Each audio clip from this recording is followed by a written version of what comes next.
Saudara-saudari yang terkasih dalam Tuhan, selamat malam semuanya.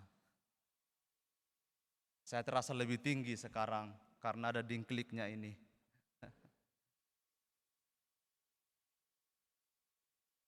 Saudara-saudari yang terkasih sekalian, pada hari ini kita merenungkan satu perikop yang menurut saya sangat indah dan penuh dengan makna rohani yang harus selalu kita renungkan. Injil yang kita dengar hari ini memberikan perumpamaan tentang talenta. Saya yakin semua kita akrab dengan perumpamaan yang indah ini. Saya ketika membaca Injil ini muncul satu pertanyaan. Digambarkan dalam Injil itu bahwa Tuhan itu mempercayakan talenta itu kepada para hambanya dengan jumlah yang sangat besar, tetapi kemudian disusul dengan kalimat sesuai dengan kemampuan mereka masing-masing. Disebut dalam Injil ada yang 5 talenta, ada yang 2 talenta, dan ada 1 talenta.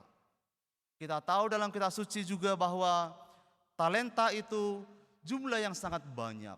1 talenta 6.000 dinar, sebagai perbandingan saja upah kerja sehari itu adalah 1 dinar.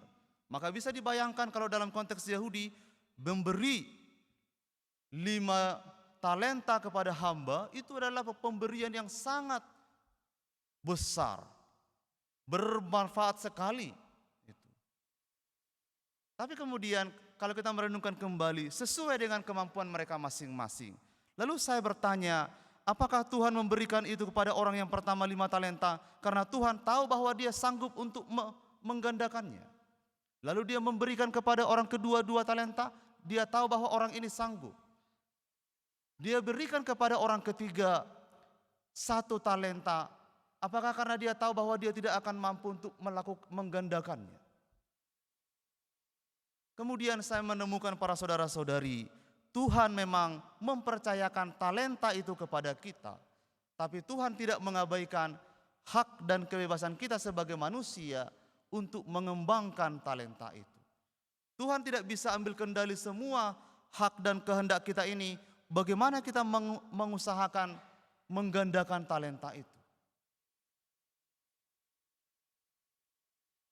Tuhan memberi dan kita menyambutnya dan mengembangkannya sesuai dengan kapasitas kita masing-masing. Saudara-saudari yang terkasih, apa yang diwartakan dalam perikop ini tentu bukanlah sebatas tentang uang dan melipat gandakan uang. Talenta itu adalah karunia yang terbesar yang diterima oleh orang yang percaya, yaitu iman. Iman itu adalah karunia yang paling sempurna yang Tuhan berikan kepada kita. Bukan Tuhan pilih-pilih kasih. Si A saya kasih iman yang kecil, si B saya kasih iman yang besar, dan yang satu lagi saya beri iman yang sedang-sedang saja. Bukan begitu. Tetapi Tuhan menganugerahkan iman itu pada kita dan kita menanggapinya sesuai dengan kapasitas kita manusia. Oleh karena itu para saudara-saudari, tidak ada alasan bagi kita untuk bermegah di hadapan Tuhan. Tidak ada. Karena kita semua menerima yang sama. Kita mengembangkannya dengan kapasitas kita yang berbeda-beda. Maka hendaklah tidak ada satu orang pun yang menganggap dirinya lebih tinggi dari yang lain. Atau orang merasa lebih rendah daripada yang lain. Kita semua adalah sama di hadapan Tuhan. Saudara-saudari yang terkasih, sangat menarik dikatakan dalam kitab suci bahwa yang 5 talenta itu mendapat 5. 2 talenta mendapat 2, tapi 1 itu tidak mendapat apa-apa. Mengapa ada perbedaan? Karena yang 2 orang itu menggandakannya, yang satunya tidak. Terkesan mungkin matematis ya. 5 harus menghasilkan 5, 2 harus menghasilkan 2. Tetapi sebenarnya yang saya renungkan para saudara-saudari bukan soal seberapa banyaknya, tetapi betapa pentingnya kita mengusahakan sungguh-sungguh iman itu supaya ada buahnya. Iman itu harus mengeluarkan buah. Kalau orang-orang kudus mengajar selalu, iman itu harus berdaya ubah, transformasi. Santo Yohanes Salib berkata, kalau kita mengenal Tuhan dan mencintai Tuhan, hidupmu bagaikan arang, kayu yang dibakar menjadi arang. Kita sudah kehilangan sisi manusia, kemanusiaan kita yang lama itu. Diubah sepenuhnya. Ada daya ubah dari iman itu. Dan perubahan itulah yang akan melahirkan kita menjadi manusia yang berbuah. Ada buahnya. Saudara-saudari, perjalanan iman kita itu adalah perjalanan komitmen bagi Tuhan. Tuhan memberi sesuatu yang berharga, kita menyambutnya dan menggandakannya. Ada yang dikatakan oleh Yesus di situ bahwa ada hamba yang malas. Malas, lalu dia tidak menggandakan itu, maka tidak dapat apa-apa. Hidupnya tidak berbuah apa-apa. Barangkali banyak juga di antara kita yang demikian. Tanpa kita menghakimi siapa-siapa, kita bertekun dalam iman. Yang barangkali iman kita hanya sebatas seremonial. Sebatas ungkapan verbal. Sebatas ritual-ritual. Lalu tidak membuahkan apa-apa. Mungkin kita adalah juga hamba-hamba yang kurang baik itu, yang malas itu. Kan tetapi para saudara-saudari, ada menurut saya hal yang lebih penting lagi, yaitu adalah bahwa Tuhan menganugerahkan talenta itu sebagai ujian kesetiaan kita. Ujian dari tanggung jawab kita kepada Tuhan. Barang siapa setia dalam perkara-perkara kecil, maka dia akan setia juga dalam perkara-perkara yang besar. Iman itu terus bertumbuh, kita hayati dari hal-hal yang kecil-kecil, sampai pada waktunya kita akan menghayati iman itu dalam perkara-perkara yang besar. Saya mengimani itu para saudara-saudari, bahwa iman itu harus diuji dalam perkara yang kecil, kemudian kita akan diuji dalam perkara yang besar. Kalau kita dalam perkara yang kecil kita ciut imannya, mengambil keputusan untuk mundur dia berhadapan dengan perkara yang kecil itu, maka dalam perkara yang besar juga barangkali kita akan ciut juga, tidak berani untuk menghadapinya.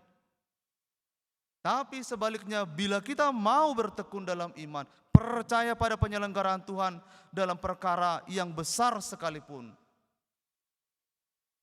dalam perkara-perkara yang kecil sekalipun, maka kita akan dapat juga menjadi tangguh imannya dalam perkara-perkara yang besar.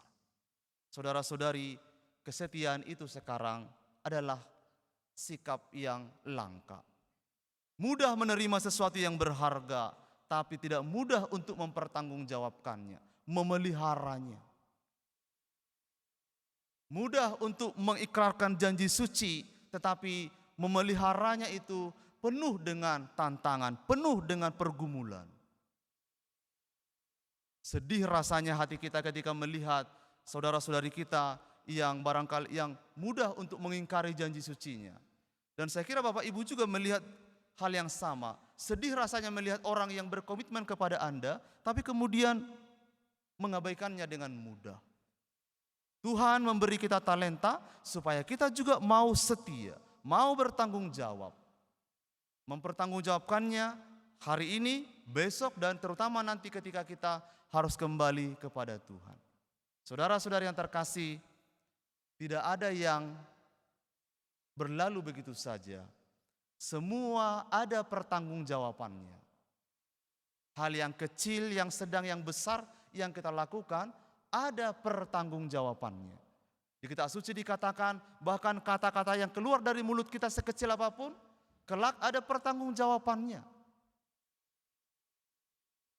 Jadi kalau perkataan kita ini selalu menghibur, kelak terimalah pertanggungjawabannya kelak, bahwa Anda akan mendapatkan penghiburan. Kalau kata-kata kita di dunia ini terasa membuat orang menderita, maka barangkali kelak juga kita akan mendapatkan pertanggungjawaban, akan mempertanggungjawabkannya di hadapan Tuhan. Semua kita akan memberi pertanggungjawaban kepada Allah.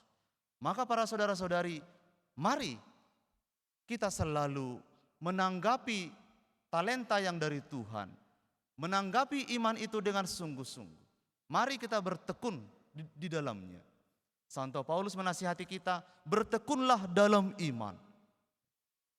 Kokohkan kaki kita berdiri atas iman, karena itu adalah talenta kita yang paling berharga. Itulah talenta kita yang harus kita pelihara, dan kelak kita pertanggungjawabkan juga di hadapan Tuhan. Para saudara-saudari, marilah kita lanjutkan perayaan ini. Semoga Roh Kudus itu senantiasa menopang kita semua untuk terus bertumbuh dalam talenta iman yang dikaruniakan Tuhan. Tuhan memberkati.